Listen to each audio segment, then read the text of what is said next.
Les saludo con muchísimo gusto y estamos en Cruce de Ideas, en este espacio para un análisis político que el día de hoy me da muchísimo gusto recibir a dos grandes amigos. Está conmigo la maestra Enriqueta Sánchez Flores. Bueno, ustedes ya la conocen, ya ha estado en algunos programas con nosotros y también me da mucho gusto recibir esta tarde. Uy, ¿cuántos años de no compartir micrófono? Sí, bastantes. Bastantes años. José Luis Orcia Ramírez está conmigo esta tarde y bueno, pues él actualmente es consultor de empresas y formador de líderes, así es que, pues, ¿quién mejor que ustedes para decirnos? Vámonos de lleno al tema, ¿qué les parece? Nos vamos de lleno al tema en este análisis político, cómo van las campañas, cómo hemos visto, ya estamos a un mes exactamente de terminar y de ir a las votaciones, de estar en este momento de emitir el voto, pero hasta hoy, ¿cómo van los candidatos? ¿Cómo van estas campañas? Pues, maestro, buenas tardes a todo tu auditorio. Yo creo que, pues, empezando aquí en el tema a nivel nacional, pues los candidatos, acá hablamos que es una contienda de, pues yo decía que de dos anteriormente con el doctor Cuello, pero pues ya no sabemos porque está Ricardo Anaya, Mid y pues Andrés Manuel López Obrador. Yo creo que la contienda está muy confundida, llegó un momento en que estamos como que en un stand-by y pues ellos siguen haciendo su trabajo, pero pues no sé qué opina el maestro, cómo ve usted. Hasta ayer o anteayer algunas informaciones hablaban ya prácticamente de un candidato y que los otros dos o habían hecho mutis o estaban replanteando qué hacer con su campaña o qué decirle a sus seguidores, porque todo parece indicar que estadísticamente, si no se equivocan los números, hay quienes dentro de las mismas plataformas de los partidos han empezado a declinar sus banderas antes de tiempo, ¿no? Bueno, el caso de Margarita Zavala, ¿a quién benefició a estos días? ¿Benefició realmente a Anaya porque no le subió puntos? ¿O lo dejó estático? ¿Y benefició a quién? ¿A Andrés Manuel o a mí? A uno de los personajes más cercanos a Margarita, esta misma semana ya abiertamente ha manifestado su apoyo a mí. Supongo que la gran mayoría de seguidores de Margarita van a estar con Mid porque Mid ha sido una persona cercana también al Partido Acción Nacional en los tiempos de Felipe Calderón, y no creo que muchos o la gran mayoría de los seguidores de Margarita, que son los panistas tradicionales, estén dispuestos a apoyar una candidatura de alguien que pues, ellos mismos acusan y le arrebató esa posibilidad dentro del PAN de la candidatura a Margarita. ¿Pero le alcanza a mí? Bueno, yo creo, ahí difiero un poquito con el maestro. Ajá. Yo creo que precisamente los panistas que se fueron con Margarita, pues yo creo que sí va a ser como un 50 y un 50% que sí 50 que se vayan con Mid y 50 con Anaya. Y se van con Anaya porque pues efectivamente sí hay muchos panistas tradicionales que yo creo que a la hora que vean la boleta, pues sí van a decir, yo No los va a dejar la conciencia. Pero sí ya es tiempo de negociación, ya es tiempo de empezar a hacer un conteo de números fríos, porque pues está en juego México, está en juego qué es lo que viene para México, para no solamente desde el tema nacional, porque en escalerita en la historia por primera vez se dan una contienda de para presidente nacional, presidente de la República, senadores, diputados locales, federales, presidencias municipales. Entonces es un tema complicado también para el mismo elector, porque a la hora de votar, 6 boletas en la mano, ¿qué va a hacer? Es difícil. El país políticamente, aunque hay efervescencia, creo que no está en condiciones, la gran mayoría, de hacer un análisis serio, objetivo. Y de hacer un voto cruzado. Y hacer un voto cruzado, analítico, del por qué voto por tal partido para la presidencia, por tal partido para la gubernatura, por tal partido para el senador, por tal partido para el diputado federal, por tal partido para el diputado local y por tal partido para la presidencia municipal. Ay, no, ya me cansé, ¿no? Entonces, entiendo, supongo que la gran mayoría por el partido que sea, va a ser un voto. Precisamente también, maestro, no. por el tiempo tan corto de las campañas que ya fueron muy, 2 meses para las diputaciones federales. Ya llevamos 2 meses. 2 meses y un mes para locales y presidencias municipales. Para nacional, 2 meses. No, fueron tres, 2 para lo local. Para lo local. Llevamos 2 meses ya en el federal. Ya 2 meses. Entonces, yo creo que fue muy corto tiempo. Además de que todavía no había candidatos definidos, más que ya saben quién, uh-huh. Que él ya cuántos años haciendo campaña, es un tema que también le favorece, el que más que favorecerle, yo creo que el hartazgo de la ciudadanía ya es mucho, ¿no? Ya es mucho. El que le ha sumado, y por eso las estadísticas, a los números hablan, pero aunque estén esas estadísticas, hablando a nivel general, eso no es lo fundamental para que en realidad el día 1 de julio sea ese el desenlace de las votaciones. Los mexicanos estamos preparados para una votación así, lo que decías. Es un experimento nacional, de hecho. Sí, porque es mucho. Es un tema inédito. En algunos países, bueno, no hay que ir lejos, en Estados Unidos y en algunas naciones europeas, sí se acostumbra que el día de las elecciones es votar por todo. Aquí la idea fue precisamente evitar el dispendio, la pérdida de tiempo, que había, donde en el país cada año había elecciones de algo. Uh-huh. Había mucho gasto y la idea en un principio fue, bueno, vamos a hacer todo en una sola fecha. Y bueno, es un experimento, ¿no? Aparte, maestro, del experimento, todavía las coaliciones, que al menos en Acción Nacional, pues todavía no estaban preparados para el tiempo, las coaliciones, como que el panista no está acostumbrado a estar con otro partido, siempre ha ido solo. En este caso, ya que se dan desde el nivel nacional, pues sí es no solamente en tiempos, una elección histórica, y luego con esas coaliciones y todo la controversia que pues ya no sabemos ni quién es quién. Entonces eso es una realidad que se está viviendo hoy en día. Yo creo que, y para que el candidato esté haciendo campaña en tan corto tiempo, y luego con la fiscalización que está el INE muy estricto en ese tema, también se les complica. Efectivamente. ¿Cómo viene tan solo el formato, ¿no? A la hora de votar, pues ¿vas a cruzar todas? ¿Vas realmente a poder pensar? No piensas, difícil. Ya no piensas, ni lo llevas pensado. Que el ciudadano de a pie se ponga a hacer ese análisis, ¿verdad? En la casilla. Ahora, por ejemplo, tú has hablado con muchos de acá, muchos de allá. ¿Qué dicen? ¿Qué piensan? ¿Se puede, no se puede? ¿Lo del voto cruzado? Ajá. No es posible. O sea, los estudiosos de los temas políticos a fondo, los politólogos, gente que está metida de lleno al 100% en este tema, ha comentado que es sumamente complicado para un ama de casa, para un agente de pie, uh-huh, de cualquier rumbo del país, en las zonas urbanas que más o menos están informados, que tienen acceso a las redes, al celular, sí, y cosas, y se enteran, y a los memes y todo lo que pasa en la red. Para ellos les es difícil. Ahora imagínate para alguien de las zonas rurales, donde difícilmente, lo veíamos hace unos días en las noticias, acarrean a alguien y dice que van a ver a Peña Nieto, ¿no? Cuando en realidad era un acarreo para un partido político en campaña. La gente no sabe, no tiene idea, ¿no? Entonces es difícil que esa gente tenga conciencia y pueda hacer un escrutinio de cómo diferenciar su voto.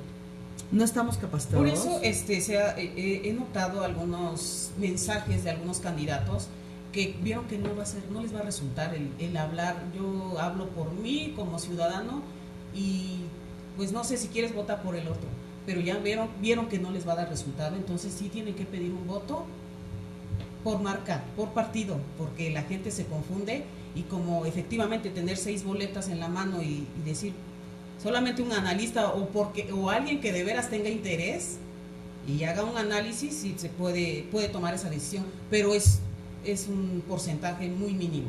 ¿No será por desdén, desidia o incapacidad e ineptitud? Que la votación... que no sea, que los mexicanos no estemos preparados para un voto cruzado. No estamos preparados porque culturalmente el nivel académico de la sociedad mexicana no está en condición de hacer ejercicio electoral. Así es. Desgraciadamente nuestro nivel cultural y académico es bajo. La escasa educación política, la mínima educación electoral que hay en la sociedad mexicana ha sido o sigue siendo hoy un impedimento para que la democracia sea real y efectiva. Hay una democracia que intenta ser eficiente, pero raya en lo eficaz, o sea, en lo que resuelve las cosas en el instante, pero no en la eficiencia que las quiere resolver a largo plazo. Entonces, somos electoreros de temporada, sí, y vamos a las votaciones pues porque oímos algo bien de alguien, o nos pareció bien alguien, o nos dio la idea de que parece que como que va a ser bueno, porque en realidad hoy ya no se podría ir a una elección con base en las ideologías. Sí, ya no existe. Ya no. Y lo acaba de decir la maestra. O sea, no te explicas cómo hay de izquierda con derecha, derecha con izquierda, en medio con atrás, atrás con el medio. Sí, ya no. Y o sea, ¿cuáles son las convicciones ideológicas? Es difícil definirlas, ¿no? O sea, ¿cómo puedes sentar en una misma mesa a quienes han sido históricamente antagónicos, o que provienen de los Miramones y Mejías, y del otro lado de los juaristas, y ahora están abrazados brazo con brazo y quieren ganarle al de enfrente, que también trae las dos polaridades? Sí, claro. Y no es fácil que eso lo pueda entender nuestro nivel cultural de la gran mayoría de los 100 y tantos millones de mexicanos que todavía tenemos un grado escolar bajo. Pues lo vimos, ahora con el debate en Puebla de los senadores, ¿no? Sí. En el que no solo no podían ponerse de acuerdo en algún tema en específico y debatir eso. Yo no sé por qué le llaman debate, no son debates, son nada más exponer sus puntos de vista, atacarse unos a otros, no está del todo mal, pero no en base a algo en específico, ¿no? Sí, y aterrizando para concluir lo del tema del voto cruzado, sí. Algo bien interesante, ahorita que están capacitando a los que van a cuidar las casillas desde el INE, ahí les está costando trabajo desde cómo van a hacer a la hora de contar los votos. Sí, claro. Porque cómo, quién, con quién, por lo mismo de las coaliciones. Entonces, si a ellos que los están capacitando, ahora imagínate a la persona que va a llegar a votar y dice, bueno, entonces, ¿de qué partido es? O quién es, y si no sabe leer. Es va a ser muy difícil, un trabajo muy complicado también para el INE, porque si la gente que está capacitado tiene muchas dudas, es de que todavía atacando las campañas que se están realizando en cómo votar y confundir más al ciudadano. Entonces, pues en este momento yo creo que ya están aterrizando en negociaciones, en cómo, qué le favorece a qué candidato, y también capacitar y ver bien a los ejércitos electorales, porque eso va a ser un gran problema. Y para el tiempo al cual ya estamos a menos de 30 días, bueno, yo no me va a imagino alcanzar el tiempo. En el día D, si no está bien capacitado el representante de un partido, ni el del otro, ni el del frente, se van a pelear todos nada más por un voto. Son 6 boletas, ¿no? Ajá, son 6. El presidente, el gobernador, el senador, el diputado federal, el diputado local y el presidente municipal. Sí. Cada boleta trae 5, 6, hasta 7 candidatos. En algún lado oí que había 9 o 10 candidatos en un municipio. Entonces, imagínense, para empezar, si la gente se va a poner a hacer un análisis de voto cruzado, habrá quien vote. Si dice, es que yo vi que iban juntos el PAN, el PRD y entonces voto los 4, ¿no? Sí. Y eso se anula. Se anula. O puede decir, pues es que yo soy del PRD, pero como eras junto con el PAN, pues voto por los dos.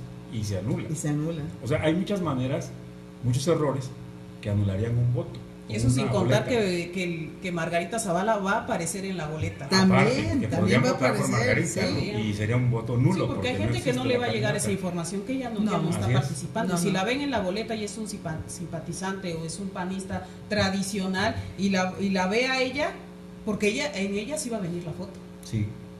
O sea, todavía hasta eso, entonces sí, está complicado. Es visual y de lectura. Es visual y de ignorancia.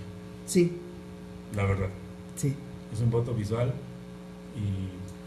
e ignorante. ¿Qué es lo que debemos contemplar para analizar bien al candidato por el que vamos a votar?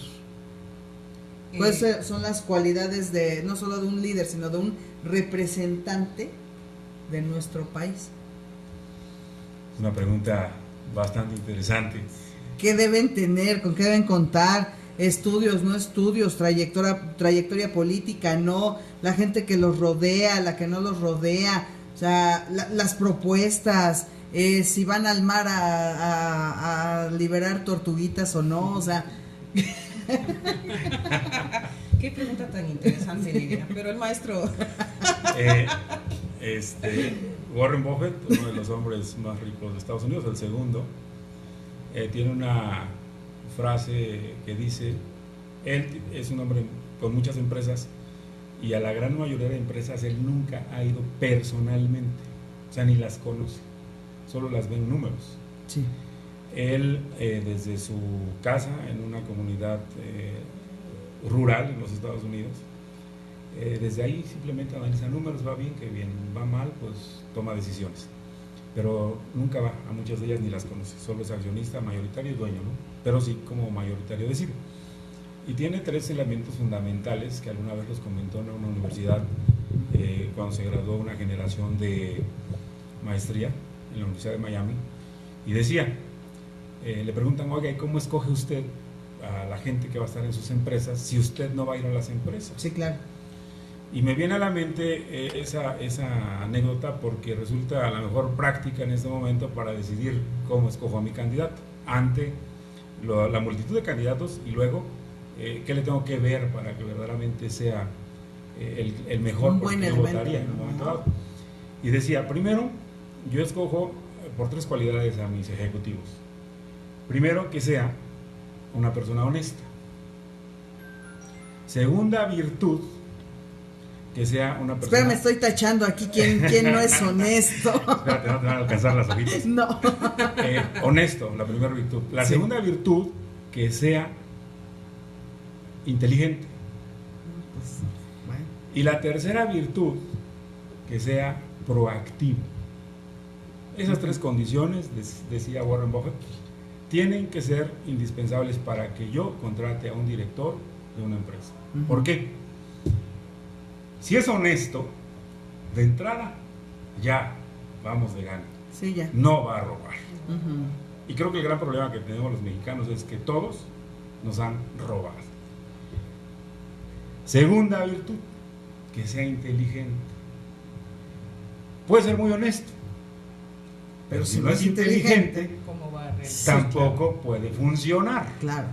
Entonces, si ustedes ya escucharon a los candidatos que los fueron a ver a sus casas, a tocar a su puerta, los invitaron a una reunión de vecinos, o quien haya, la manera como los hayan contactado, ya les late que es honesto. 2, se ve inteligente, habla inteligentemente, porque la inteligencia se nota también. Claro. Así es. Y tercero, es proactivo. Uh-huh. ¿Por qué proactivo? Decía Warren Buffett. Bueno, si es honesto, ya vamos de gana. Si es inteligente, mucho mejor. Y si es proactivo, no va a necesitar que lo andemos cuidando para que haga las Claro. cosas que tiene que hacer, Sí. sino que va a sí, tener sí. la iniciativa de hacerlas hacerlas, en el mejor. momento en que deba hacerlas. Sí. Y la toma de decisiones. Exactamente, eso es la toma, ser proactivo, no esperar a qué hago, ¿no? Entonces, le preguntaban cuál de las 3 es más importante. Las 3 decía. Pero ¿qué pasa si tenemos a una persona que es muy inteligente, Uh-huh. muy proactiva, pero nada honesta? No, ya, el que Nos beneficiado va a fuimos al ser él. baile, ¿no? Sí, Exacto. ya nos llevó. Tercera, otra opción. ¿Qué pasa si es sumamente honesto, pero nada inteligente y muy proactivo? Pues va a ser como un tonto con iniciativa. Va a proponer, va a hacer cosas que a todos los ciudadanos nos van a parecer tremendamente absurdas, como ha ocurrido en muchos casos habidos sí, y por sí, haber. sí. Porque hay varios que quieren que estén en las mismas condiciones.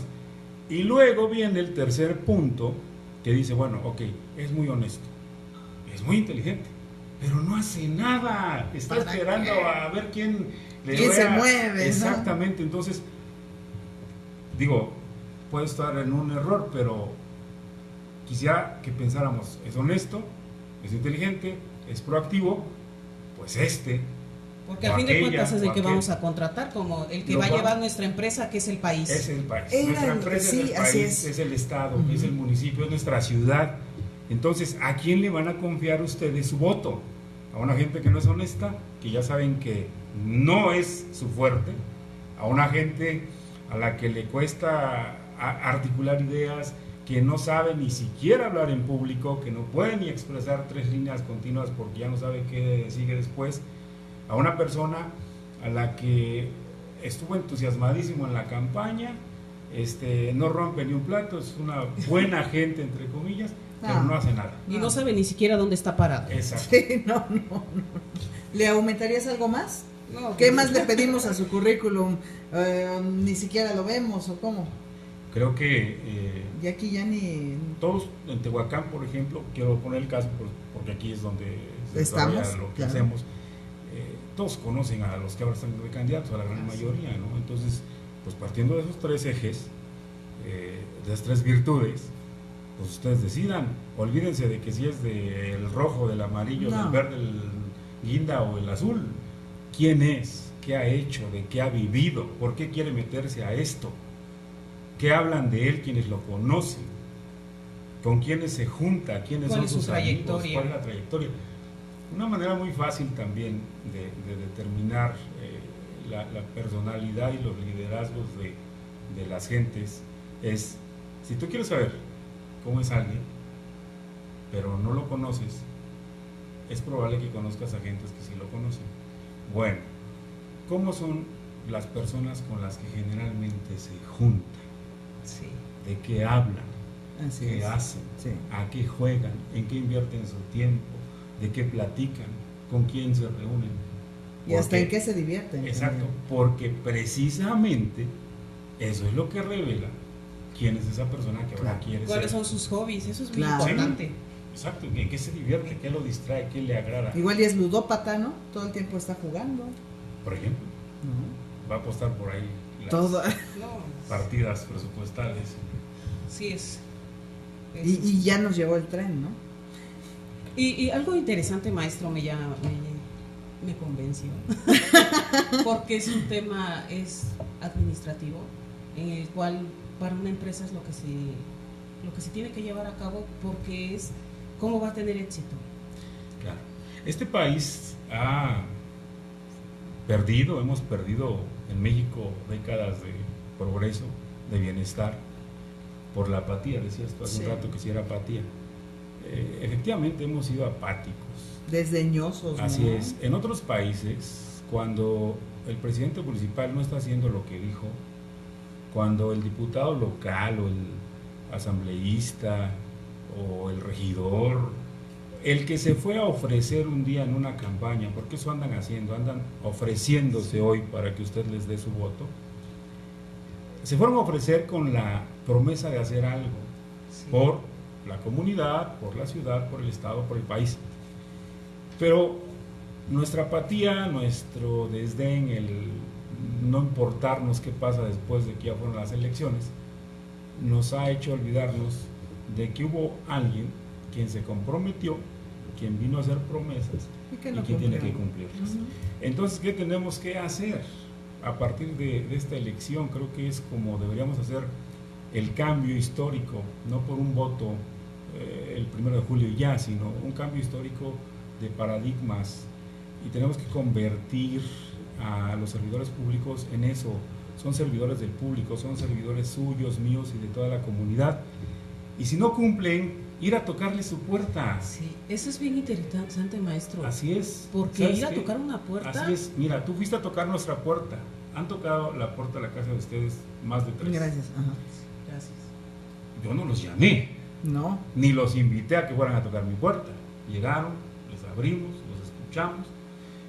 Asistimos a algunas reuniones que nos invitaron los vecinos, porque hay que escuchar a todos. El hecho de que yo vaya a una reunión con uno, con no otro, quiere decir que voy a votar. De ninguna manera significa que yo ya voy a votar. Es que hay que ir a todas. Es que esa mala costumbre como que se ha generado, ¿no? Es que es mi gente y mi gente ya no puede escuchar a otro porque si no ya me está traicionando. No, por supuesto que o sea, la gente tiene que escuchar a todos los candidatos. Así es, y entonces decidir por cuál. Claro. Entonces, cuando fueron a tocar la puerta, fueron a pedirme el apoyo con mi voto. Y se comprometieron a que iban a hacer ciertas cosas, obras, gestiones, leyes. Si vota, y bueno, no va y vota. Cuando ya se ejerció ese voto, cuando esa persona ya se empoderó, es decir, ya dimos el poder para que nos represente, en ese momento entonces es cuando se invierten las cosas. Así es. Ahora yo tengo el derecho de ir a exigirte, porque yo ya te puse.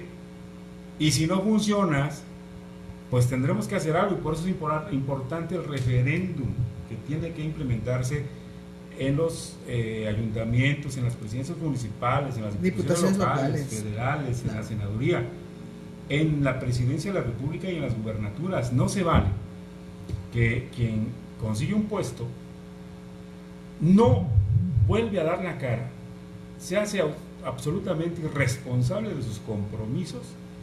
Y además no hay poder humano que lo pueda quitar de esa posición durante 3 años o 6 años, depende del puesto. Sí, maestro, sí. Ahí por ejemplo donde usted dice, sí, vamos ya a exigir, pero por eso se hace un planteamiento antes. ¿Cómo voy a apoyar a una persona que sé que no cumple con esos 3 requisitos? Entonces al rato, ¿cómo le voy a exigir? Si yo sabía y que solamente por ser un compromiso político le voy a dar mi un cuate, voto, ¿no? Sí, y ¿cómo voy a exigirle algo que yo sabía que estando ahí sé que no va a dar los resultados? Entonces, ¿cómo voy a reclamar? ¿Con qué cara? O sea, por eso nos quedamos callados. Y cuando andamos tocando puertas, y me refiero también a los que andan acompañando a los candidatos, ellos saben también a quiénes están acompañando, porque al menos cómo me voy a prestar a andar con una persona que sé que tiene todos esos negativos y voy a tocar una puerta, porque al rato esas personas a la que le van a reclamar va a ser, por un ejemplo, a mi persona. Si yo ando con un candidato y sé que es una persona que no va a dar los resultados, ¿cómo voy a estar tocando una puerta? Entonces, ¿qué es lo que pasa con ciertos personajes que mejor se mantienen al margen? Hasta por eso hay que tener un poco de dignidad y vergüenza. Desgraciadamente sí, el país está lleno de indignos y desvergonzados. Así es. Que se suman a las campañas porque están esperando algo del candidato directamente. Claro. Una posición, un beneficio, etc. Pero volviendo al punto, ¿qué deberíamos hacer? Pues unirnos como sociedad y ir a las puertas de las casas de los que nos fueron a tocar nuestra puerta cuando ya están funcionando, cuando ya están ejerciendo el puesto sin funcionar, a exigirles, a reclamarles, a tocarles muchas veces la puerta. ¿Por qué? Pues porque tenemos el derecho. Está cobrando de nuestros impuestos. Ay, José Luis, nos pasamos 4 años, 8 meses sin ir a tocar puertas. Pero es que precisamente es lo que digo, hay que hacer ese cambio. Sí, es buen momento. Hacer la transformación. Es buen momento. O sea, si antes no lo hicimos. Que se vea como oportunidad de hacer un cambio integral. Por eso la gente tiene que participar y que vaya a votar el 1 de julio, porque es importante, si la gente sale a votar y el porcentaje del padrón electoral es arriba del 70%, yo creo que ya va a ser un gran logro para mí. Es que si sales a votar, tienes el derecho de reclamar, de exigir, ¿no? Entonces, ese es el paradigma que tenemos que cambiar. No los pusimos para dejarlos ahí, olvidarnos de ellos y luego lamentarnos de todo lo malo que ha pasado. Es válido el tomar los puestos políticos como tipo herencia, ¿no? Ahora yo, después mi mamá, después mi hijo, el hermano, el tío. Se toma como carrera política. La república como tal surgió a raíz precisamente de eso, en Francia.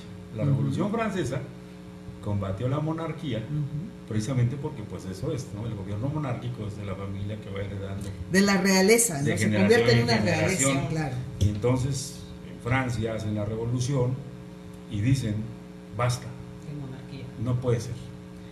Sin embargo, como lo acabas de decir, vemos como pareciera que hay derechos de sangre en algunos partidos donde el papá ya fue y ahora va el hijo o la hija y son gente que a lo mejor no tiene ni las aptitudes, ni las capacidades, ni los talentos para asumir una posición en la que a veces la inercia del partido, el estilo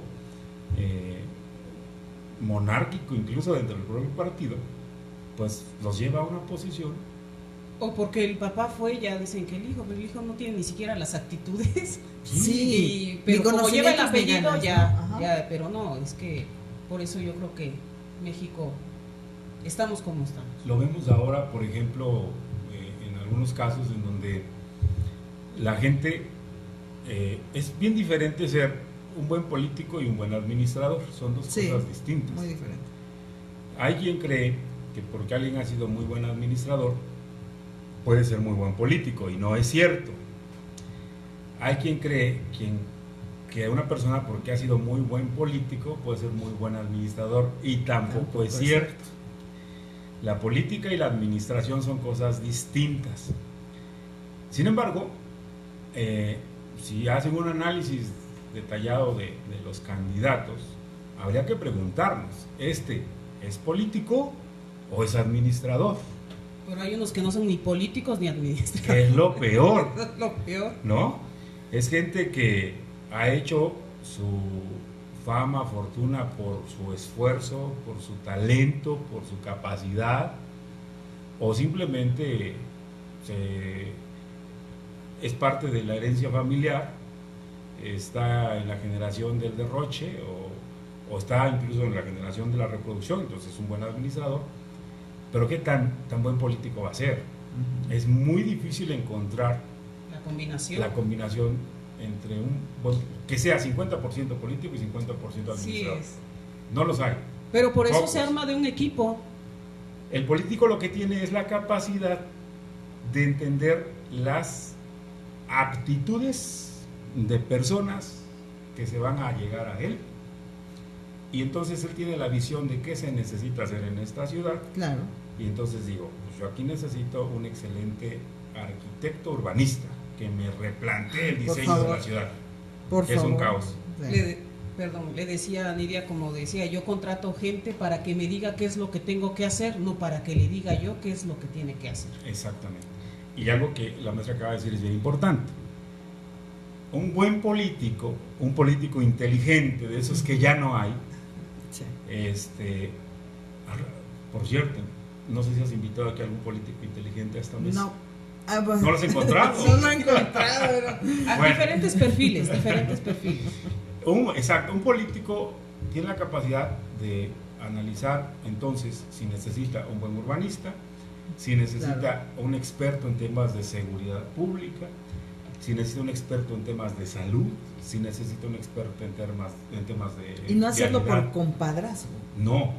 Y entonces amiguismo. decir, a ver, arquitecto, doctor, abogado, quien sea, la ciudadanía está pidiendo esto. Resuélvelo. Haz un plan. Claro.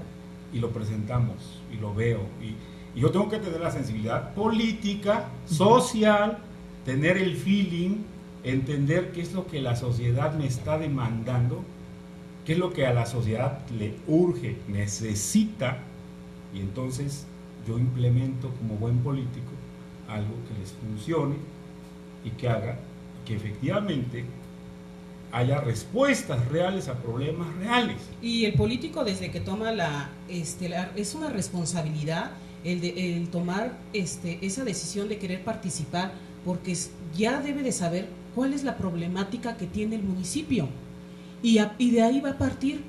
Eso es muy difícil que un candidato de los que ya a lo mejor creo que ya hasta nos vamos a tema local. Ya vamos a tema local. A tema local, es muy difícil que le quiera hasta invertir para hacer un plan de desarrollo, para hacer ya un plan de trabajo y presentarlo, y sin darlo a saber, ella tiene que tener porque todo candidato pues quiere ganar, todo candidato juega participa porque creo que tiene las tablas para que va a tener el triunfo el 1 de julio.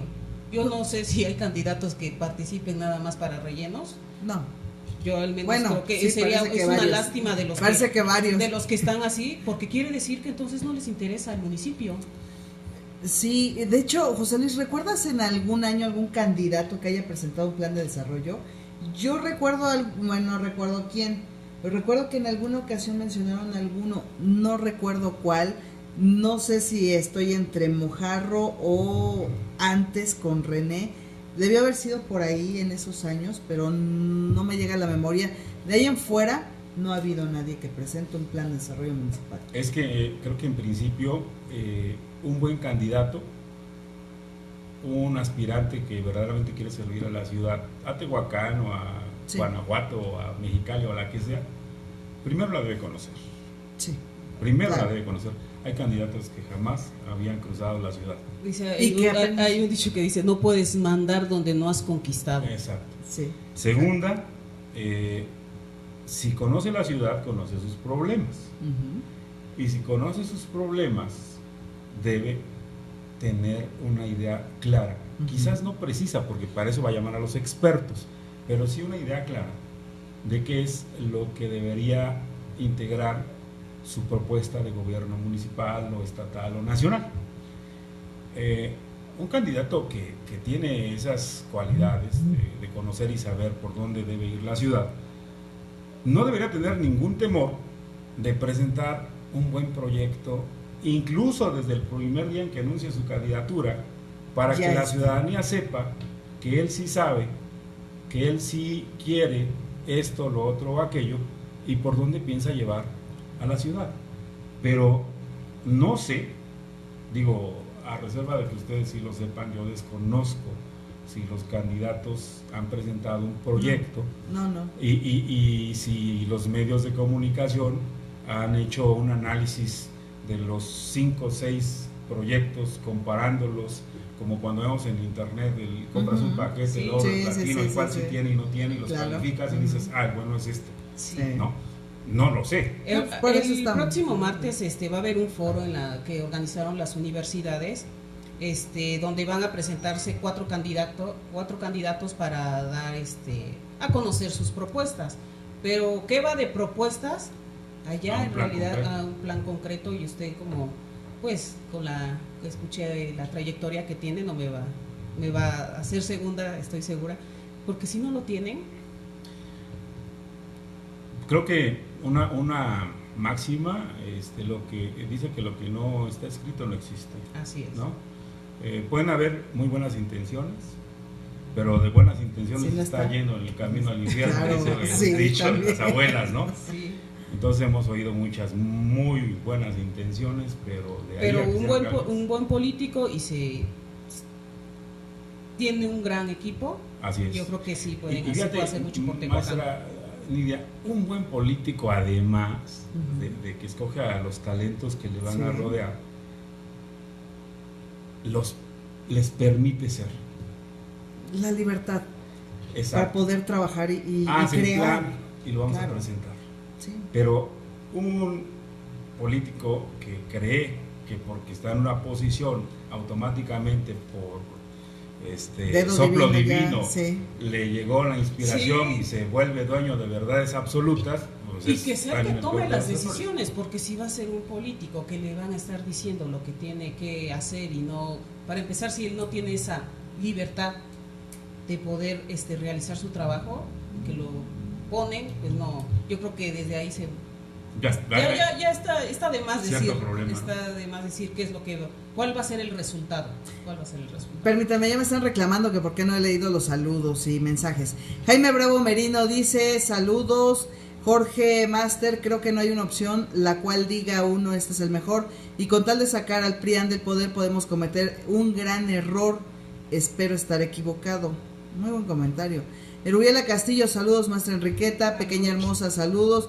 Martín Márquez, estas personas sí vale la pena escuchar, excelente Nidia, saludos. Saludos a ti, Martín Márquez, qué bueno que estás con nosotros. Mari Huerta, excelente programa, saludos. Jennifer Martínez, saludos. Lo que deberían de hacer es bajar esos candidatos que nos suman. Dejemos de mantener esos partidos políticos como ciudadanos, es importante manifestarlo. Que ese dinero se ocupe para el crecimiento de nuestro país, estado o ciudad. Rafael Andrade, saludos. José Luis Orcia, excelente análisis. Rafa. Por ahí dicen que Juárez no era el más capaz o el mejor de los liberales, pero supo organizar a la mejor selección nacional de políticos y técnicos para cimentar los temas decimonónicos de la nación.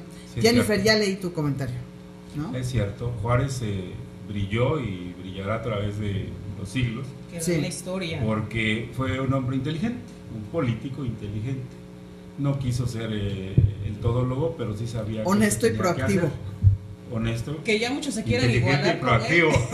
Ya muchos se quieren igualar, es otra Sí, cosa. exacto. No, yo creo que hay 2 siglos de distancia, por lo menos. ¿Retrocedimos?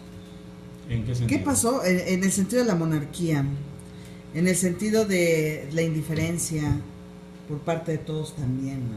De ver esto como un negocio, la política como un negocio y no como un servicio.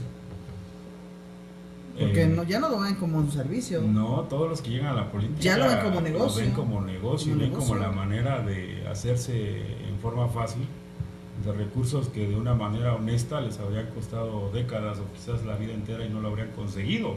Y lo hemos visto con gobernadores de todos los partidos, con funcionarios en todos los niveles. Ujú. Y con una escasísima reacción ciudadana, porque si bien estamos hinchados de indignidad, No hacemos nada. estamos tan ofendidos que no movemos un dedo por reclamar Nada. de manera eficiente Nada. Vaya, hasta vamos y nos formamos a pagar el agua y a pagar la basura que ni siquiera ellos pagan por el servicio y hasta nos multan. Y no, nadie reclama. nadie dice nada. Nadie reclama. A ver, dice Jennifer, lo que deberían de hacer es bajar esos candidatos que no suman. Pues están declinando, ¿no? Sí, ya están declinando. Es que en principio, ahora que va a haber la votación y van a venir las boletas, se supone que la suma de los votos de cada partido va a determinar qué partidos siguen legalmente mantenidos por sus impuestos y los míos, para que en la siguiente contienda vuelvan a aparecer. Y qué partidos ya no tienen derecho a aparecer porque pues simplemente no tienen... No representan nada. Nada ni a nadie. No. Entonces, si usted considera que hay partidos que son comparsa, nada más, del rey del carnaval, pues entonces no vote por ellos, tendrían que desaparecer. Sí, y para ese que dinero... no tengan un porcentaje y ellos ya, como dice la ley electoral, que no, si no tienen creo que es el 2%, la verdad no tengo el dato específico, pero para que ya no tengan el porcentaje y se echen abajo. Porque estamos hablando de unos regidores actualmente, plurinominales, que están ahí por 2,000 votos. Y luego tampoco funcionan. Tampoco funcionan, ni tienen inteligencia ni son proactivos. No hacen nada. Fueron incondicionales del candidato que perdió. Sí. Y hoy incondicionales también del que ganó por una mesada, ¿no? Extra. Claro. Digo, Bonus. Que es lo que luego se pelea por la primera posición. Claro. Y la verdad es una lástima porque ¿por qué pelearse por la primera posición si saben que están en un buen proyecto, con un buen político, un buen candidato? No hay necesidad. Porque saben que no van a trabajar entonces o no están acostumbrados y maestro, a trabajar, ¿no? yo soy de la opinión también que los políticos también tienen que tener vocación de servicio. El servicio tendría que ser una actividad secundaria a una cuestión profesional. Todos los políticos deberían ser profesionistas exitosos y el resto de su tiempo dedicarlo, regalarlo a la sociedad, como sucede en países avanzados. Sí. En algunos países europeos los políticos trabajan de todo, es decir, son médicos, bomberos, arquitectos, zapateros, y en las tardes o determinado día de la semana se reúnen en las oficinas públicas y regalan ese trabajo a la comunidad, como sucede en algunos pueblos nuestros, ¿no? Sí. Donde ahí los obligan a realizar trabajo comunitario y se reúnen. Faena. Bueno, allá el político no vive de la política, vive de su trabajo profesional. Porque le dio resultado. Así es, aquí muchos políticos viven de la política. Y muchos políticos también sí viven, que empezaron desde una labor social y ahí los vieron y la misma ciudadanía los va a invitar para que participen y es donde empiezan a hacer también una carrera política y se empieza a hacer una combinación. Pero ya estamos en un momento donde desgraciadamente pues ahí están los espejos donde la gente ya no empieza a confiar y empieza a haber guerra de poderes desde interna, muchas cuestiones que se van dando, y es el resultado del por cual ahorita en estos momentos México tiene un problema para decidir quién va a ser, quién va a llevar las riendas de este país. Y si hay gente, por ejemplo, me viene a la memoria una política que no la voy a mencionar actualmente, pero se preguntan, bueno, pero ¿por qué gana? ¿Por qué gana en las elecciones? Pues porque cuando no está en contienda, está en Caritas, o se va en la combi a dejarle el dinero, lo que necesita la persona que vive allá en el cerro. O sea, están activos, así es, están dando servicio, y sin embargo nadie lo sabe, ¿no?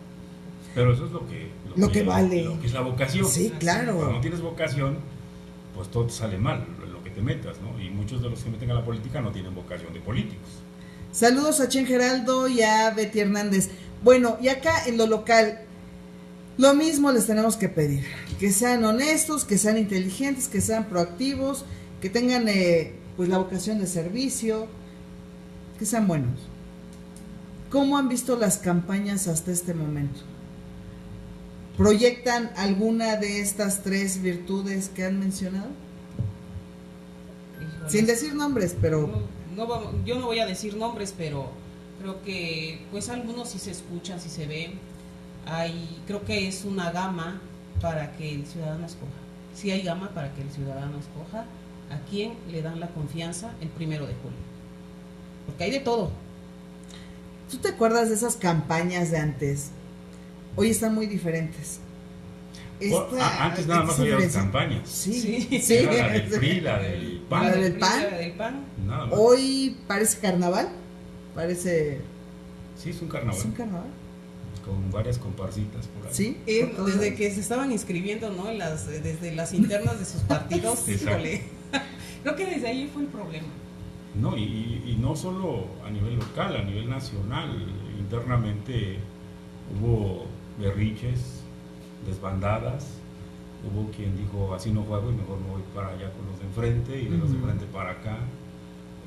Creo que es parte precisamente de la descomposición social que estamos viviendo en México, de la que se derivan los problemas sociales que hoy tenemos, la delincuencia,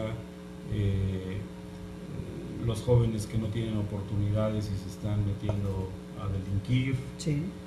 Las mujeres que por necesidad tienen que trabajar y abandonan a los hijos, y luego el papá abandonó a la familia y esos hijos se van a convertir en los futuros problemas sociales del país, y luego pues también, o sea, hay una carencia de liderazgos, ese es el gran problema.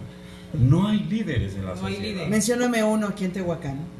No, yo he buscado, de veras no he encontrado, y de ningún partido político. No me atrevo yo tampoco a decir quién es líder en Tehuacán, porque desgraciadamente no los hay. Hubo un tiempo en el que Tehuacán hubo marcados, reconocidos. Y todo lo politizan. Así es, ahora todo lo politizan. Antes el liderazgo representaba la posibilidad de servir. Así es. Hoy el reconocimiento por la honestidad de una vida que llevaban, ¿no? Así es. De hecho, en base a eso se les daba la confianza de candidatearlos en algo. Así es. Por su labor, sí. Por la labor que realizaban. Y por la trayectoria que traían personal de gentes exitosas, o por lo menos honestas, ¿no? Sí. Pero que valía la pena votar por ellas. Y eran unas contiendas que valía la pena, y valía la pena llevar a un candidato y tocar la puerta y decir, presento al señor nombre de tal, y que dé sus propuestas, porque yo sabía que si va a llegar a gobernar, por lo menos voy a poder tocar la puerta y decirle, a ver, tú fuiste a pedir esto a la colonia tal, cumple. Y no es necesario, porque tú le das la confianza a un candidato, porque sabes que es una persona honesta y te va a dar los resultados. Claro. Pero ¿cómo te vas a prestar a ir con un candidato que sabes o por un interés personal? Sí. No, el no creo que... último gran líder que tuvo Tehuacán, y del que... A ver, dame nombres. Me acuerdo, lo conocí, tuve el trato y la deferencia de su amistad, fue el doctor Miguel Romero Sánchez, claro. y nadie podrá negarlo. No. Un hombre de ciencia, sí. Un doctor en ciencia, en ciencias químicas, un hombre estudioso, un empresario exitoso, un hombre que se daba para servir cuando tuvo la ocasión, y de ahí para acá, que me disculpen, pero no ha habido otro liderazgo moral, al menos en ese partido al que él perteneció, que fue el PRI. Que fue el PRI. Y social, aunque nunca estuvo en política, pero creo que fue la única gran líder moral que ha tenido Tehuacán, sí. Su hermana, Socorro Romero Sánchez. Una mujer que indiscutiblemente, quien tuvo la ocasión de conocerla o tratarla, sabrá que fue una empresaria exitosa, una mujer que tenía gran presencia moral en diversos círculos sociales, sí. Que tenía una enorme vocación de servicio, que jamás aspiró a un puesto público o político para servir y para ayudar. Y bueno, aparte de eso, me cuesta trabajo identificar líderes de ese tamaño. No, bueno, niego ahora que pueda haber con los más bajos. Yo le puedo decir, doctor, maestro, que me ha tocado trabajar en algunas campañas en Acción Nacional, y puedo decir que hay liderazgos, sí hay liderazgos, pero con la descomposición que hay en cuanto a los partidos y la misma ciudadanía que se ha prestado también. Eliseo Lezama, porque yo acompañé, estoy hablando hace 8 años, a andar tocando puertas, René Lezama, el ingeniero Mojarro, los panistas que han gobernado en Acción Nacional. Estás hablando en segundo plano, ¿no?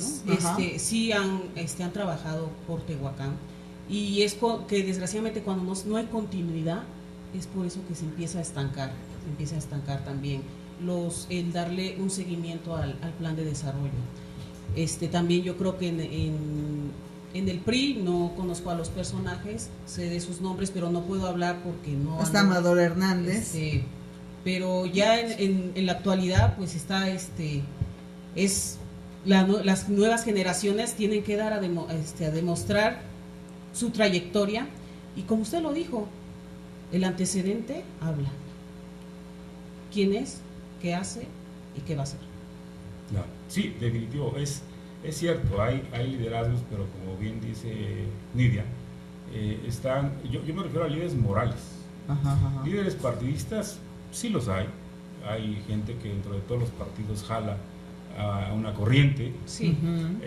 Pero difícilmente logra en su entorno, de manera honesta, desinteresada, unir a todas las corrientes. En un partido político, cuando las corrientes se unen, es porque ya negociaron algo de por medio. Sí. O sea, no, eso es lo malo. Y en de un la liderazgo política. moral no hay condiciones. Sí. En los partidos políticos, cuando la tribu, como le dicen en la izquierda, los que andan ahí divididos, o en los de derecha, o en los de centro, o los que sea, cuando los grupos de un partido político, no equipo, se han unido, es porque ya hubo acuerdos, ya hubo negociaciones, y entonces aparentemente todo marcha bien. En el fondo no están bien las cosas. Dicen que no y piensan que sí. Exacto. Entonces, a eso yo me refería de los liderazgos morales. Sí, y no religiosos, porque tampoco quiero meterme en los temas de religión. Morales, es entrar en controversia. Exacto, en cuanto a que alguien que dice, pues yo por aquella persona la conozco, y sin el menor empacho le voy a confiar mi voto, porque es una persona seria, honesta, responsable, que tiene un determinado currículum que me convence, ¿no? que hace que yo me sienta confiado en decirle, sí, adelante, te apoyo en lo que necesites, si es mi voto, ahí está. Acá en Tehuacán, ¿sí identificamos a todos los candidatos o ni siquiera los hemos visto? ¿Qué tipo de campaña han hecho? ¿Ha sido la efectiva? ¿Cómo los han visto? ¿O no los han visto? Porque yo no los he visto. Digo, a diferencia también de otros años, de otras contiendas, esta está muy revuelta, en el que efectivamente unos de algunos partidos se fueron para el de enfrente se vino para acá, el de la izquierda para la derecha y viceversa, ¿no? Porque no hay no hay una identidad. Yo creo que por eso es una elección histórica, porque desde el nivel nacional hay una confusión desde las coaliciones, y vemos que de nacional, estatal y municipal, hablas de enfocándolo a nivel local, los candidatos. Yo cuando digo hay una gama, sí, porque hay desde empresarios, personas que en este momento se les ocurrió decir, no, pues yo quiero participar, y para empezar lograr un registro, peleándose por eso, cuando antes, pues es más, la gente iba a tu casa a pedirte que participaras. Más bien. Y eso es lo bonito, pero yo creo que sí tenemos que rescatar lo que hay, porque es con lo que vamos a trabajar. Hay incoherencias, por ejemplo, ¿tú cómo concibes en el Partido Verde a un talador de árboles? ¿Lo concibes? Pues es lo que la ciudadanía debería analizar, es de lo que venimos hablando, ¿no? O sea, ¿por qué debería yo votar por tal o cual? Pues a lo mejor allá es un tema de conciencia, ya se da cuenta que es necesario poner a mejor estar, no sé. Hay que sembrar, ¿no? O sea, ese tipo de incoherencias, efectivamente los deja sin identidad.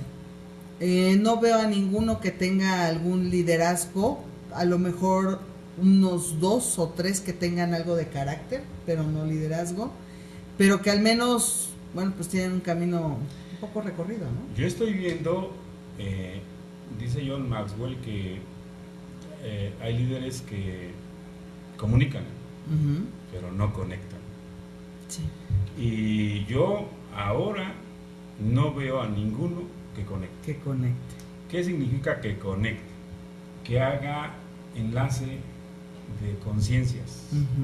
Que mueva almas. Exacto, que haga ese vínculo de compromisos no políticos, no económicos, sino de compromisos con un proyecto en el que la sociedad comulgue, en el que estemos de acuerdo y en donde sepamos que ese proyecto es un proyecto que ante todo busca el bien de la comunidad. Maestro, y por eso es el trabajo que van a hacer en campaña. Yo creo que a lo mejor nosotros yo estoy viendo los toros desde la barrera, pero el candidato lo siente, el candidato lo sabe desde que está en una colonia y ya tiene la interacción con el ciudadano. Él va a saber si de verdad está haciendo esa conexión. Él va a saber si de verdad el 1 de julio la ciudadanía le va a dar el voto y va a ganar. Porque nosotros podemos decir muchas cosas desde esta trinchera, pero el candidato, a la hora de que va a una colonia, interactúa con los ciudadanos y sabe la necesidad lo que necesita el municipio y las necesidades que tiene la ciudadanía, él lo va a saber, porque eso se siente, eso se vive, eso la gente lo transmite. Y creo que ellos solitos se engañan si piensan que con una guerrilla de marketing o solamente unas campañas al aire o de medios lo van a lograr. Yo creo que esto va más allá de... Pues que ni siquiera es así. Fíjate, por ejemplo, yo he visto lo que mencionabas. Hay que ir a escuchar a todos. Lo que tú decías, van a todos lados la misma persona. Y el candidato se engaña con la foto y diciendo, voy arriba, tengo muchos. Pero no es una garantía que el que haya ido realmente vaya a votar por él. Las propuestas que han dado a conocer, ¿sí las han escuchado? ¿Han visto alguna de ellas? ¿Son viables? Son buenas intenciones. No, digo que no. Pero de ahí a que sean realizables, insisto, un buen candidato que sabe lo que la sociedad, lo que la ciudad necesita, no tiene miedo de plantearlo abiertamente y ganar la propuesta a los otros 4 o 5 que vienen atrás. El candidato que dice, no, yo ya tengo el plan, pero no lo voy a dar a conocer porque me lo van a copiar. Sí. Ni lo tiene, ni lo va a dar a conocer porque a la ni se lo van a copiar. Exactamente. O ya se andan copiando nada más las propuestas porque esta lámina se ve bonita, yo también la hago y ahora le aumento más. No, de hecho, favor, así he visto dos ¿con que quién tres, creen? O sea, la ciudadanía ya no es tonta. Pero no, o sea, no veo, o al menos no he leído concretamente un proyecto que hable de, vamos a dejarlo en los 5 puntos cruciales, esenciales o sustanciales de los problemas, los 5 problemas de Tehuacán.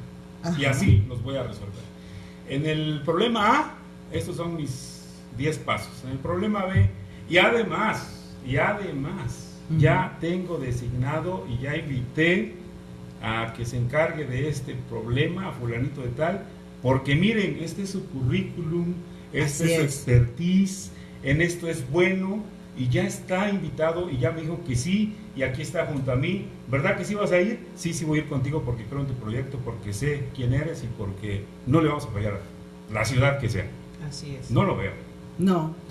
Entonces, cuando un candidato no es capaz de presentar de manera clara y abierta el proyecto que tiene, y cuando argumentan es que no lo presento porque me lo van a fusilar, pues es que ni te lo van a fusilar, ni lo tienes, ni funciona si es que lo presentaras, porque está hecho sobre las rodillas y eso pues no va a funcionar. Entonces, yo creo que lo bueno no tiene por qué caerse, no tiene por qué venirse abajo, si está bien sustentado, bien analizado y además, obvio, tendría el apoyo de la sociedad. Si estamos hablando de un problema de seguridad y ya nos están diciendo, mira, ya mapeamos la ciudad así ya pensamos que este sector va a funcionar así y este otro que es el más conflictivo va a tener esta serie de acciones. Y ahí en tema de seguridad sí es un tema muy delicado también, que tienen que ser muy estrategas en qué es lo que le van a decir, porque también es un tema de estrategia para que se maneja muy interno para realizar ese trabajo. Entonces, sí muy cuidadosos en ese tema de seguridad, porque el tema de seguridad es un tema de talón de Aquiles de cualquier ayuntamiento y yo creo que es un tema que a nivel nacional está afectando a todos. Pero en los otros temas que es desarrollo urbano, el tema que creo que también es serio y muy importante para la ciudad, el desarrollo económico. Para mí es uno de los parte fundamental. O sea, si hay desarrollo económico, hay menos problemas sociales. Sí, de todo. Si hay desarrollo económico, hay más dinero en la ciudad, hay más progreso para todos, hay más prosperidad, hay más impuestos que puedo cobrar, pero en 5 años yo no he visto que haya habido progreso económico para la ciudad, económico. Es un retroceso. Económico. Puede haber sido algo de progreso en que pues, se bacheó una calle, se repavimentó otra. Es el pan de todos los días, maestro. Pero ¿qué pasa? Por ejemplo, y sin ánimo de hacer, mejor no voy a decir el nombre del municipio. Un municipio que tenía yo años de no haber ido. Algún día, por X circunstancias, tuve que ir a una consultoría de una empresa que está por ahí. Y me quedé asombradísimo, la verdad. Me dije, ¿qué va de hace 20 años que quizás fui al cómo luce hoy? Bien bonito. Todo pavimentado, todo con banquetas, ¿sí? Pero no hay trabajo para la gente. ¿De qué nos sirve una ciudad toda pavimentada si no tenemos empresas, si no tenemos un atractivo para el inversionista, si no se ha hecho una promoción ya no nacional? Vivimos en un mundo globalizado en donde los presidentes municipales de las principales ciudades de México que están progresando hacen lobbying, cabildean, van a buscar empresarios en Suiza y en Australia y en Canadá y en España y en donde sea y les dicen, mira, tengo una ciudad bien bonita, está así, está a tantos kilómetros del puerto de Veracruz, por ahí puedes entrar con tus barcos cuando quieras. Estoy a tanto de la Ciudad de México, que es el mercado más fuerte del país, y de Guadalajara. O sea, no tienen visión, no hay visión de futuro de dónde queremos llevar, a dónde queremos llevar esta ciudad. Sí, yo le puedo comentar, maestro, que estuve en el municipio de Atlisco, me tocó estar hace 4 años precisamente, que se hizo un estudio de impacto vial, porque lo iban a hacer pueblo mágico. Y vino el sismo y ellos, no porque fue el sismo, ellos no dejaron de trabajar, porque es el desarrollo económico de ahí, es el turismo. Así es, fundamental. Y, o sea, la gente activa, y no solamente el presidente municipal, sino los ciudadanos. Entonces, es un trabajo en conjunto. Y no dejan de trabajar. Pero volvemos al punto. Hay visión. Hay visión. O sea, estamos pensando que hay gente inteligente, que están convocadas a los grupos de opinión, a los consejos ciudadanos, no los compadres, no los amigos, no los que pagaron la campaña, no los que lo pusieron, no los que se la deben, sino gente que verdaderamente está preocupada y experta en la materia, por hacer de esta ciudad una ciudad próspera en todos los sentidos. Sí. O sea, yo no los veo todavía por ningún lado. O sea, no hay. A lo mejor son el comité secreto, la cartera secreta de la última semana, ¿no? De la última semana. Sí, no se quieren arriesgar porque precisamente, pues es el que va adelante tocando la casa, ¿no? Es mi compadre, el que va a quedar como director. Y así ya muchos han repartido direcciones, sin ton ni son, sin ver la capacidad, la trayectoria, sin ver nada más que es mi amigo, ¿no? ¿Qué es lo que esperamos en estos? Falta un poco de audio. A ver, te lo acerco un poco. Ahí está. A ver, ¿qué es lo que esperamos en este último mes de los candidatos? ¿O qué es lo que deberían hacer? Mejor dicho, ¿qué esperamos de ellos? No, yo ya no espero nada. Ya todo ya lo mostraron. Ya no hay. Pues ellos van a seguir haciendo su campaña hasta el último día, y pues su equipo de trabajo, capacitar ya sabe, cada candidato ya sabe qué es lo que tiene que hacer. Claro. Cada candidato ya sabe qué es lo que tiene que hacer, y lo que se espera no les voy a dar asesoría gratis, ¿no? No, pero lo que se espera es que a Tehuacán le vaya bien. ¿Qué esperamos los ciudadanos? Yo creo que esa es la pregunta, ¿no? Pues hay cierto ánimo porque las cosas cambien, porque mejoren. Creo que no deberíamos nunca asumir una actitud derrotista. Por el contrario, tenemos que pensar de manera positiva para salir de los problemas, para que nos lleguen las ideas de lo mejor que puede pasar, y con base en eso prospectar en dónde queremos vernos en 5, en 10 años, en 20 años. Alguna vez se intentó y no se logró un Consejo Ciudadano de Desarrollo Municipal que tuviera la participación de urbanistas, de los propios notarios, de los peritos, de los arquitectos, de gente que hiciera una idea de cómo ve o cómo le gustaría ver a Tehuacán dentro de 20 años, por ejemplo. Otro del tema de la industria y el comercio, otro del tema de la educación, ¿no? Yo creo que es muy también importante. Es fundamental. O sea, no podemos dar pasos hacia el progreso y hacia la prosperidad de México o de Puebla si no estamos pensando en la educación de la gente. En la cultura, ¿no? El nivel educativo, el grado escolarizado de la población sigue siendo muy bajo, y esa falta de formación académica, de conocimiento, pues ha sido el mejor negocio de muchos políticos, porque es más fácil conducir a las masas ignorantes al voto inducido, sí, claro, que a la gente pensante, ¿no? Sí, recuerdo cuando llegó la UAP a Tehuacán, mi hermano fue de los primeros, la primera generación de medicina, y ya en este momento, pues ahí la facultad ha crecido, ya hay más carreras en los porque hay oportunidades, ¿no? Pero ¿qué falta en Tehuacán? más industria, más comercio. Es que de nada nos sirven empresas, las universidades de más si no hay en donde vamos a fuentes de ocupar empleo. a esa gente. Mientras no haya trabajo, empresas, mientras no seamos capaces de incentivar a los emprendedores que quieren hacer sus proyectos propios o sus empresas propias, creo que va a ser difícil que pretendamos que tan solo un sector de la economía o de los empresarios salve al país o al estado de Puebla o a la ciudad de Tehuacán. Tenemos que buscar diferentes esquemas de impulso al desarrollo económico de esta zona. Mira, no estaba tan mal. Yo la verdad, aparte de seguridad, yo veía la necesidad de un plan de desarrollo económico. No tenemos trabajo, no, o sea, no hay empleo. Lo poco que hay solo es entre unos cuantos. Y eso ha sido lo que hemos vivido por muchos años, ¿no? ¿Qué será? Pues vivimos como unos 20 años con la misma tienda de zapatos, la misma tienda de electrodomésticos, o sea, solamente daba vuelta ahí. Hoy que ya hay más empresas, bueno, ya se diversifica y ya puedo escoger la plancha que quiero utilizar, no la que me vendía a tal precio, sin opción de otra. Exacto. Entonces, hoy ya puedo tener la opción.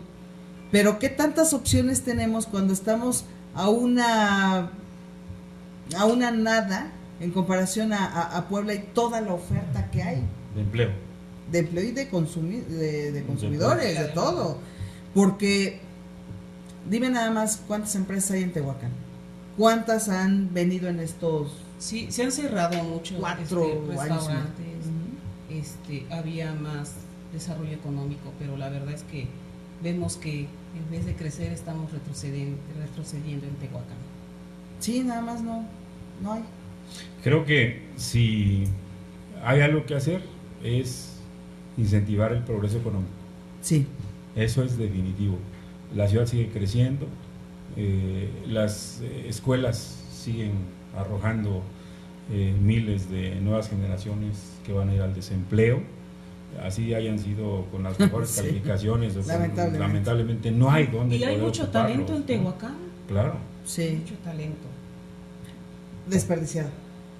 Más bien o se va, subutilizado o muchos o se va, han tenido que emigrar a otra parte. Emigran, sí, buscan otras oportunidades y todos van para Puebla, a Guadalajara. Es sorprendente el desarrollo que ha tenido el Bajío, ¿no? La zona de Querétaro, Celaya, Oye, Salamanca, bárbaro, Irapuato, León, Sí, Aguascalientes, sí, ha sido Los Altos de Jalisco. Es un corredor industrial de Querétaro a San Luis, de San Luis, todo ese triángulo hasta Aguascalientes.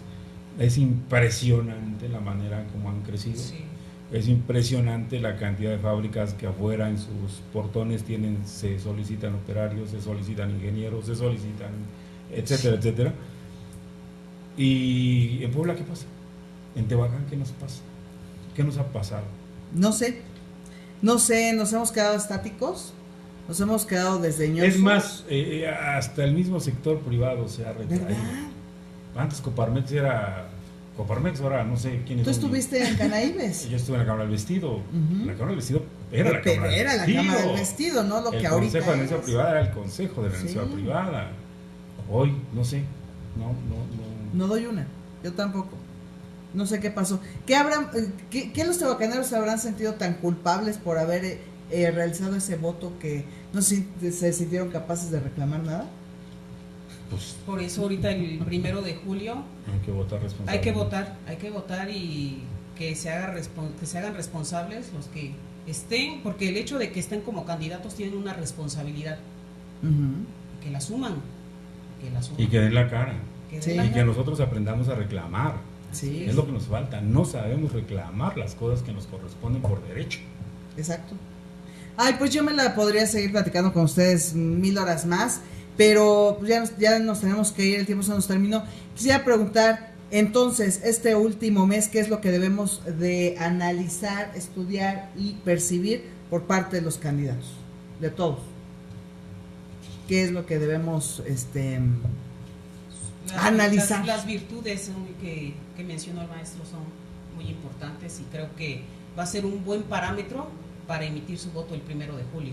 que sea una persona honesta, inteligente y proactiva. Es difícil pensar hoy que las nuevas generaciones, incluso las anteriores, vayan a votar por sus partidos tradicionales. Sí, no, ya no. Los priistas ya no van a votar por los priistas, No. los panistas no van a votar por los panistas, y los periodistas, pues no sé quién es su candidato para empezar. Va por si van a coalición. votar. Va por la coalición. Y bueno, y los morenistas, pues igual. Van a hacerlo. Entonces creo que nos quedan unos días más de tener que soportar todavía las campañas, porque hay que tener paciencia y para aguantar tanta sandez que a veces se oye o se ve, pero ya se va a acabar. Mientras tanto, pues seamos reflexivos, analicemos qué queremos, qué necesitamos que suceda, y usted y su conciencia y su libertad y la posibilidad de contribuir a un cambio del México que no nos gusta como está, o como ha estado, o como se presenta hoy, pues solo se puede dar y redefinir con lo que usted decida. Y usted y su conciencia, al final de cuentas. Sí, eso es lo más importante. ¿Cómo me siento? ¿A quién le voy a dar mi voto el 1 de julio? Y que cuesta mucho, no cuesta una despensa, ni 200 pesos. O sea, de veras, quítense esa idea. Ya no seamos tan mediocres. Pero ¿no? ¿sabes qué? Ese es el problema. Que la gran mayoría de esa gente, lamentablemente, dado que no tiene una idea clara de quiénes son y qué quieren, y a dónde me van a mantener o a llevar en los próximos años, es esa gente que desgraciadamente les urge por y un kilo necesitan. de frijol, porque tienen que comer esta semana a sus hijos, y porque con un kilo de frijol y 5 o 10 litros de agua a lo mejor aguantan la semana, son capaces de emitir el voto, y eso es lo que verdaderamente con la necesidad nos debe indignar a los mexicanos. No es honesto, no es digno de un mexicano de verdad lucrar con la miseria y con la pobreza de la gente que por décadas se ha mantenido ahí y la siguen explotando electoralmente. Es lo que no deberíamos permitir. Pues esperemos que este 1 de julio, maestro, la gente que sí tiene necesidad y llega a sus manos esas, porque aparte es de los impuestos también. Sí, claro. Es nuestro. Que lo tomen, pero que sea su voto libre, y que ellos hagan conciencia a quién le van a dar el 1 de julio su voto, pero que participen. Simplemente que piensen en sus hijos. Quieren que sus hijos sigan esa misma trayectoria de vida, de pobreza, de escasez, de miseria en la que han vivido décadas. No significa que con el voto por alguien mañana las cosas van a cambiar, pero eso nos tiene que dar a lo mejor el primer paso, ¿no? Y empezar a mover, ¿no? Empezar a actuar. Así y empezar a hacerlo integralmente. Gracias, maestra Enriqueta Sánchez. Gracias, Nidia, gracias maestro. No, gracias a ustedes. Ay, de veras, muchísimas gracias, José Luis, por aceptar la invitación. Déjenme contarles, tuvimos la oportunidad de convivir varios años en la radio, y bueno, pues ha sido una de las piezas y claves en mi trayectoria y en mi aprendizaje. Me da mucho gusto compartir contigo de nueva Gracias, cuenta. me da muchísimo gusto acompañarte. Tiene ya bastantes años que no compartíamos en micrófono. los medios, y bueno, pues para mí es un gusto. Y no piensas regresar, ¿verdad? No sé. Nunca digas nunca. Perfecto. Y la gran responsabilidad de estar atrás de un micrófono. Sí, creo que es algo que algún día me dijeron que tuve un director que me decía que quien olía la tinta jamás en su vida podía olvidarla, ¿no? Así es. La tinta de la prensa, la tinta de los La escritos, pluma. la pluma. Y bueno, nunca digo no se olvida, claro que no. Nunca es una palabra que nunca se debe decir. Así es, exactamente. Sí. Gracias, soy Nidia Hernández, lo espero el próximo lunes. Hasta la próxima.